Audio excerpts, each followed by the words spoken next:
கூட்டணி ஆட்சின்னு தான் சொன்னாரு என்பதெல்லாம் வேற மாதிரி திரித்து பேசி விட்டார்கள்.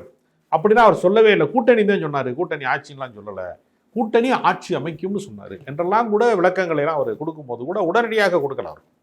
அதுவும் சில தினங்கள் கழித்து, ஒரு 3 தினங்கள் கழித்துன்னு நினைக்கிறேன், அப்படிதான் சொன்னார். இந்த முறை 4 நாட்கள் கழித்து. அதற்கு என்ன காரணம்னா, அதுக்கு ஒரே நேரத்தில் பாஜகவையும் பகைத்து விடக்கூடாது, நம்ம ஒரு திராவிட கட்சி இல்லை என்று சொல்லுகிற அம்பலப்படுத்தக்கூடிய இடத்துல நாங்கள் திராவிட கட்சி தான், எங்களுக்கு கொள்கையெல்லாம் தெரியும்னு சொல்றதுக்கும் அவர் முயற்சிறார். ஒரே நேரத்தில் 2டையும் முயற்சிறார். கடந்த நாடாளுமன்ற தேர்தலையே பாஜகவின் கொள்கைகளை விமர்சிக்கல, மோடி பிரதமராக வேண்டுமா வேண்டாமான்னு நடந்த தேர்தலில் மோடி குறித்து எந்த விமர்சனம் வைக்காம ஸ்டாலின் பற்றி தமிழ்நாட்டினுடைய முதலமைச்சர் பற்றி தான் விமர்சனம் வச்சார்.